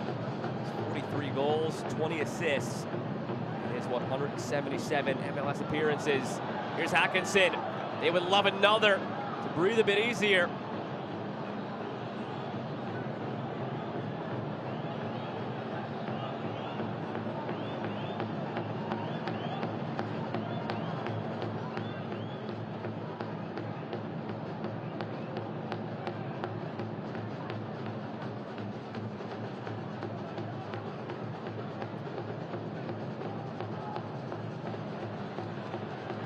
By Schaffelberg. Schaffelberg touching it around Jesus, who cuts him off. That'll be the first yellow card of the match. He's so quick, Schaffelberg. And they all know what danger he can be. Giovanni Jesus quite rightly gets the yellow card for stopping that run. If you just have a look at some of the goals that he's been involved with. He had a fantastic run and won the penalty against Chicago. He had a run with a finish against Atlanta United. When he gets going, he's extremely quick and powerful runner. There we go, he hits it and he fancies he's going to beat Giovanni, and Giovanni has to block him. And you can appeal as much as you want, but that's the professional foul. That's just stopping a player who you think is going to beat you, and that, in my opinion, is always worthy of a yellow card.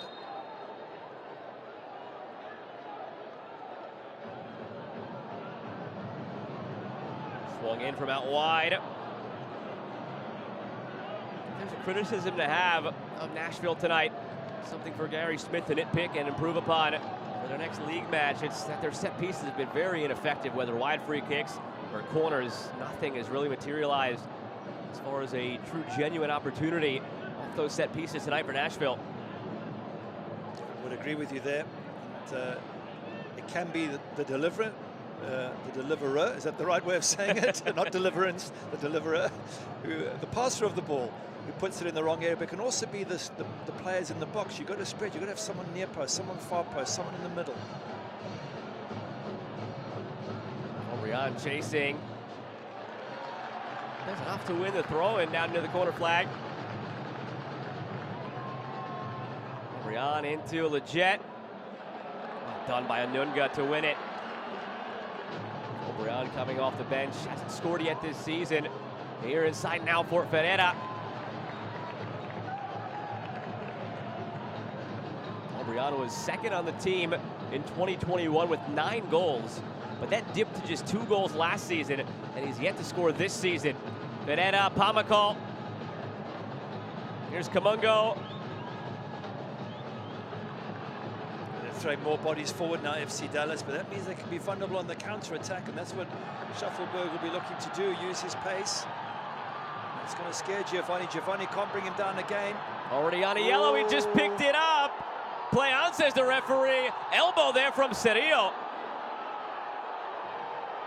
If that elbow was done on purpose, it's a red card. If the referee seems to be shaking his head to say it was just a coming together, in which case it might just be a free kick. But again, the danger of Jacob Shuffleberg, because of his immense pace, he nearly forced Giovanni to bring him down a second time. In the end, he gets up here, referee doesn't give it, and then it's very close. So that is very close to a red card. Elbow was up, but probably enough shoulder in there to get away with that. That's one where if VAR was part of the equation tonight, I firmly believe Dallas would be down to 10 men. And Cerillo has a bit of a history of that, either in MLS or his time in USL. He's picked up a few red cards in his time. Some foolish. That would have been in that category.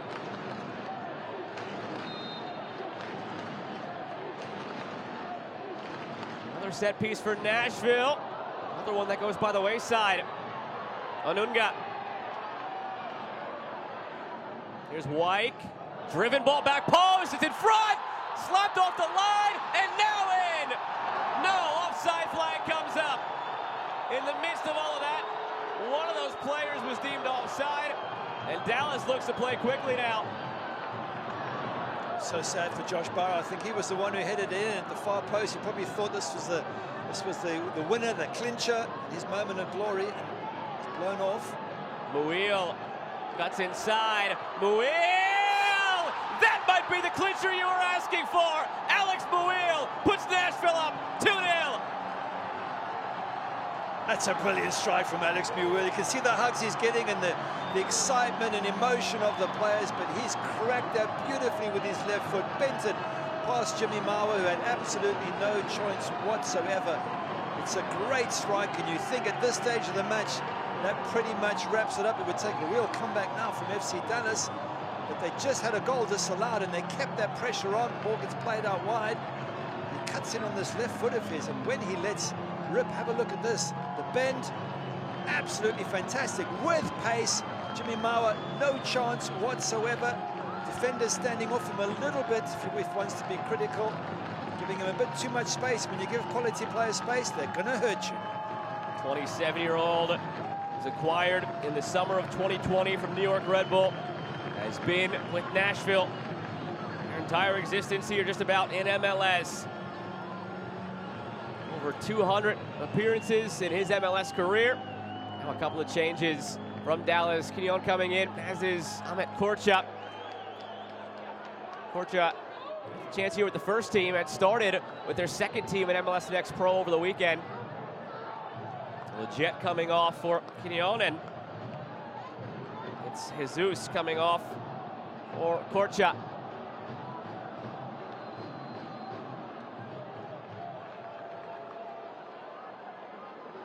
There's no point about being subtle now if you're FC Dallas. It's just, you've got to just throw everything forward here in an attempt to get firstly one goal back, and then the confidence will be up and you'll be able to look for the second. But it might mean taking some risks at the back, but you don't have any choice. It's a cup match. Loser goes home.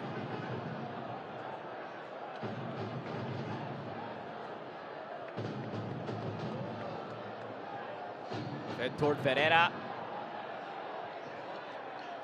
Away by Bauer. Given away by Nashville. Quignon gives it up. Velasco just missed it. It's a decent strike that had a bit of oomph behind it. Certainly had Pico scrambling across the goal. game. The long distance stuff is one thing, but FC Dallas, you get the sense you need to get into that box and get balls whipped across the face of the goal mouth, and that's where they're at their most dangerous. That's a first career Open Cup goal for Muil. This is his 12th Open Cup appearance. 4 of those, the bulk of them, came in that run to the final with Red Bull back in 2017. And a noted goal scorer. That's just the 20th goal of his professional career. Over 200 appearances now in all competitions. I do think when Nico Estevez and his coaching staff go through the video in the next day or two, they'll look at the defenders and say, you can't give players that much space in and around the box. You backed off, you allowed him to come at you, and Alex Muir was able, without much pressure on him, to pick his spot. And did he pick it? But you want to have defenders on your shoulder. You want the defenders to be on the shoulder of the striker and pushing him and shoving him and making it difficult. Instead, he was able to settle, pick his spot without too much trouble. And for that, he punished them. Barring a late charge here, it looks like Dallas, for the second year in a row, will be bounced in the round of 32. Nico Estevez talked to us about the importance of this cup to the club historically. Twice the winners, twice the runners-up. One of the foundation franchises of MLS back to the days of Dallas Burn, and throughout the years they've led the charge in terms of having a terrific academy setup that has produced players to Europe, to the U.S. men's national team. Really one of the flag bearers in that regard. You're seeing more and more teams around the league, Philadelphia Union, San Jose Earthquakes, now joining in that development of players and sending of them abroad or fostering the talent to then supplement your first team. Really all started with Dallas. Part of that success tied to this tournament. You see them ousted in back-to-back years at this stage. Bit of a surprise. Up against a terrific side in Nashville. It's a side that, if this result holds, it'll be their 4th win in a row, and that was following a good 1-1 draw against LAFC. So you could say that it's been a really good stretch for Gary Smith and company. It'll give them a lot of confidence going into the next bunch of matches they have lined up. They've got DC United away, into Miami home, and the next round of the Cup if this result holds. 5,196 the official attendance tonight at Geodis Park. A bigger crowd on hand tonight than we saw last round against San Antonio. And if the draw is in their favor and they have another home game, you only expect that tally to rise as they go further and further into this tournament. Don't want to get too far ahead of ourselves, but if they can make it all the way to a final, and they have the luck on their side to host said final, they have one of the best full home field advantages this season for that game you mentioned against LAFC. Well over 30,000 fans, raucous environment at a beautiful venue.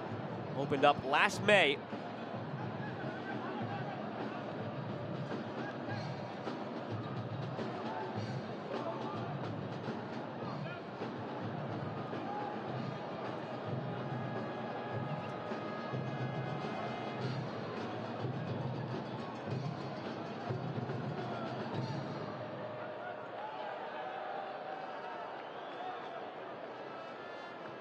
Eastern Conference is suiting Nashville well, by the way. Made the switch from the West to the East this season. And now 3rd in the Eastern Conference. Most recent MLS Power Rankings came out on the website. They're 4th in the league with their form. Whether MLS campaign or Cup, results have been the same for Nashville lately.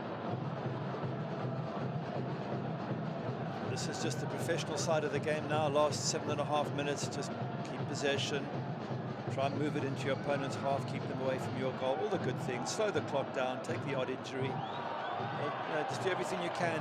They've got the 2-0 lead, they're in a great position. Here's White, spots the run of Zubak at the back post, just a bit too much on it.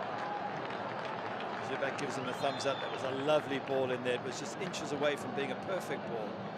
That'll be all for Brian Anunga as Joe Desart comes in.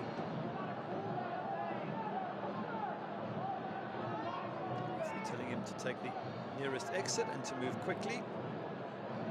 He'll move at his pace, and the referee will deal with it. Sure, that's what they're saying now. It continues Lucas Schmallet to usher him along.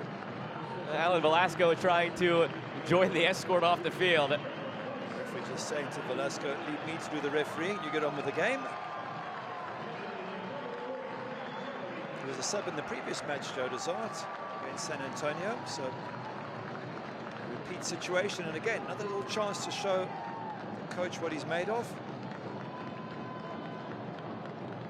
And again, barring a drastic turn of events here, one of the under-the-radar silver linings of this evening for Gary Smith. Might have been a different story had it still been 0-0. Didn't have to use Hany Mukhtar, who's still sitting on the bench with such a congested stretch of games here in May. They have 4 matches over the next 17 days, Nashville, and that becomes 5 if they hold on to this. We'll play either May 23rd or 24th in the round of 16 of the Open Cup.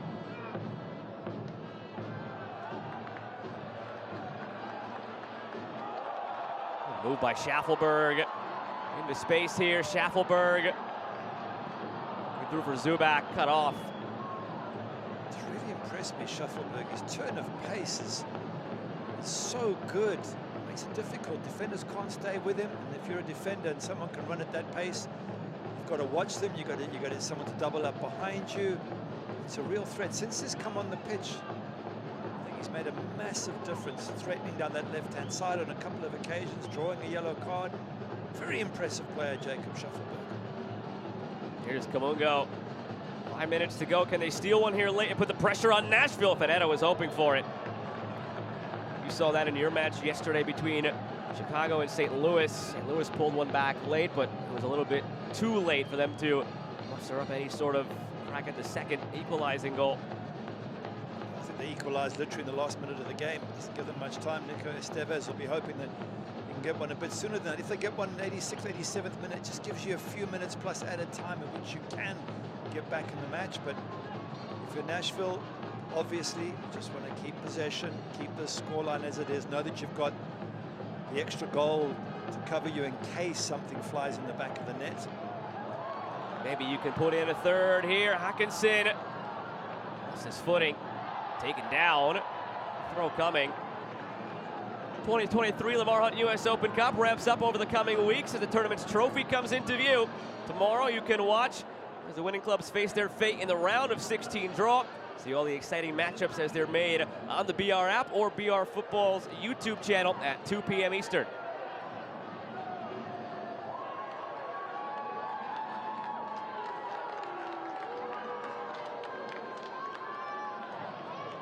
Draw has been in Nashville's favor so far this year.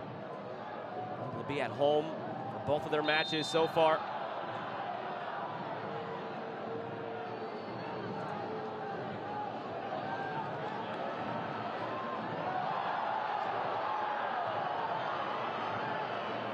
More finals elsewhere.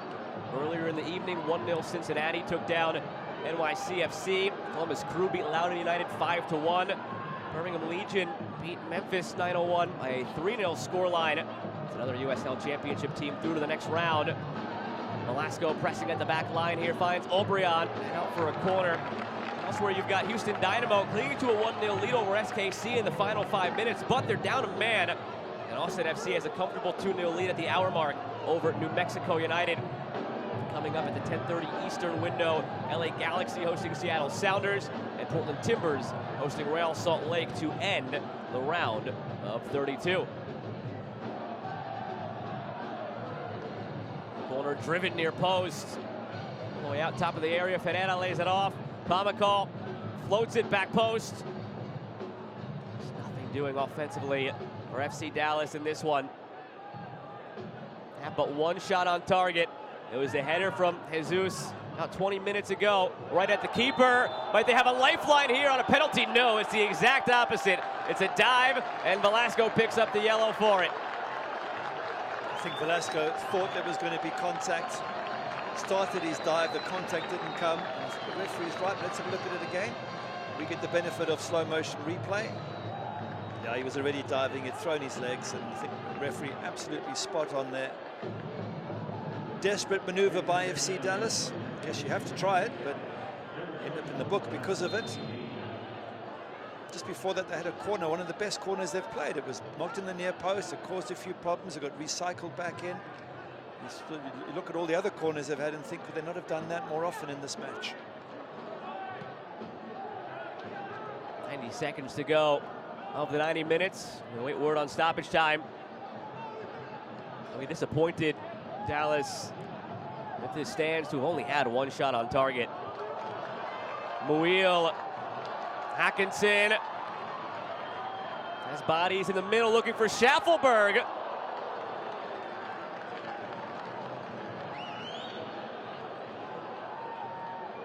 Decent ball in, a nice little half opportunity for Nashville, who the second half have looked much better. They've created opportunities. Obviously they have the 2 goals, but besides that, they've put decent ball in the box. They've been able to get wide. They've pressurized. There's been the occasional high press.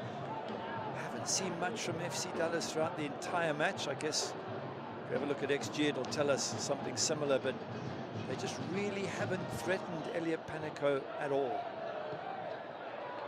I suppose if you're looking at XG, again, it's not necessarily an exact science, and both of the goals taken by Nashville were good strikes from edge of the area or just outside the area. FC Dallas, that's actually one category where they do have an edge, although it's nothing to write home about. They're at 0.26 XG for FC Dallas. It's 0.17 for Nashville. So they are edging them in that category, but again, just going with the eye test here, Nashville have looked the more dangerous side all evening long. And those 2 goals, similar in a way to well-struck strikes by Pico and Alex Muil. In both cases, the defenders not closing down to them, giving them that space and putting Jimmy Maurer in a tough spot to make the save.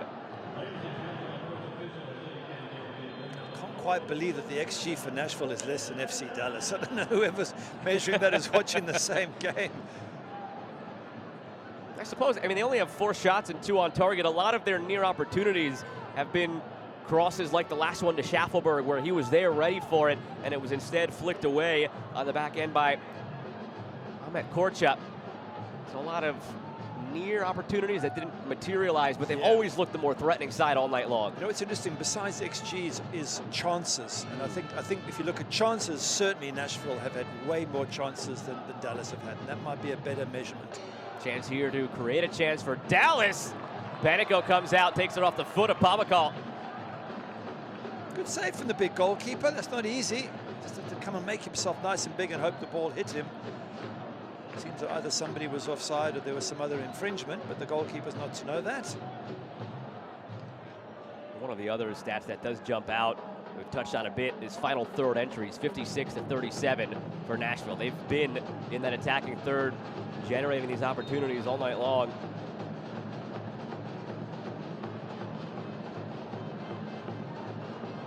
What they've been is they've been defensively tight, Nashville. They haven't given opportunities, whereas as we've discussed, the goals that were scored were defenders for FC Dallas just standing off, allowing Pico to make the run and cut inside, and allowing Muil to come inside as well and take his shot. So I guess you have to look at the defensive side of it and say Nashville certainly have been the better of the 2 over the 90 minutes.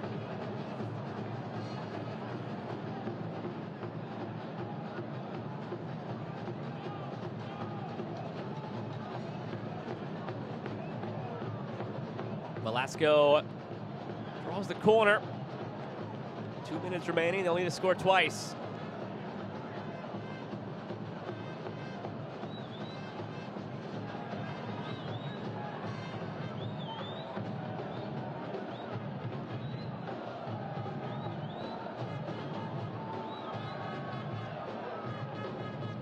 Sent in toward the back post, but Pico is there.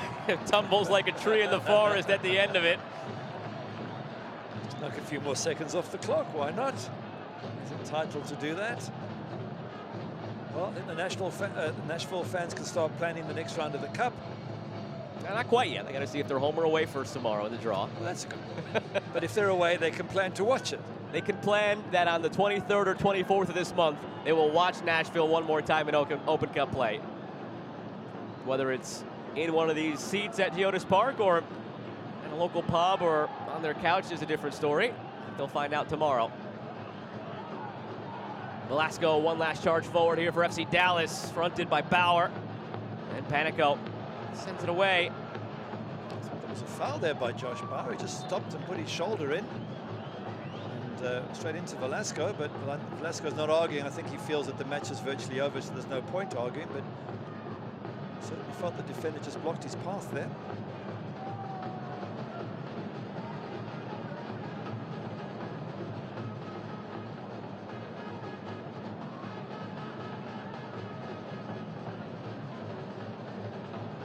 Good work from Nashville, just closing. They've done this so well throughout the match. First half, they were both good at it, but second half, Nashville have really been dogged in their determination to close down FC Dallas at every opportunity. And there's the final whistle. Third Open Cup match for Nashville here at Geodis Park. Third time on home turf. They're advancing through, this time to the round of 16. Ousted last year in the quarters, and they're knocking on the door of getting right back there here in 2023. Goals by Fafa Pico, Alex Buil guide them to a 2-0 victory over FC Dallas. I think a deserved victory overall. Some more magic moments from Fafa Pico in particular to break the deadlock, and then beautiful strike from Alex Buil coming in on his left foot and sticking in the back of the net. But overall, I reckon that not too many people will argue that Nashville over the 90 minutes were the better side. Maybe a few FC Dallas fans might argue, but there wasn't much. It wasn't enough from FC Dallas to really bother Elliot Panico at all in those 90 minutes. Now they await their fate in the draw tomorrow. We'll take a look at the highlights, see exactly how Nashville forged its way through to the round of 16. And it all started again down that left wing with Fafa Pico, as it did in the last round, except this time instead of supplying it, he scored it himself. And he's run a long way. He's run a good 20, 30 yards there, and eventually cut inside Ibiaga, allowing him to get into the box and cut into his right foot. Wasn't that he was only to blame, but the defense have allowed a long run. And then again with Alex Mule, defender standing off, cuts inside, standing off. Eventually picks his spot and absolutely buries it. Wonderful strike. 2 excellent goals from Nashville. And I'm sure Gary Smith is delighted with their performance in the second half. In the end, FC Dallas dominated possession and had more shots, but that doesn't tell the whole story. Nashville always felt in control of this one tonight. I think so. They didn't have enough as many shots on target, FC Dallas, which is a more important thing. They just really didn't bother Elliot Panico. Chances certainly for me definitely fell to Nashville. There was more good balls in the box, more opportunities for strikers to finish. And look, it's back to the drawing board for Nico Estevez. He's had in the last 6, it's been 2 wins, 2 draws, 2 losses, a mixed bag. This one also not the best result. They've got to find a winning streak like Nashville's, which is now 4 games in the trot with 4 wins. And they will be playing on either May 23rd or May 24th in the round of 16.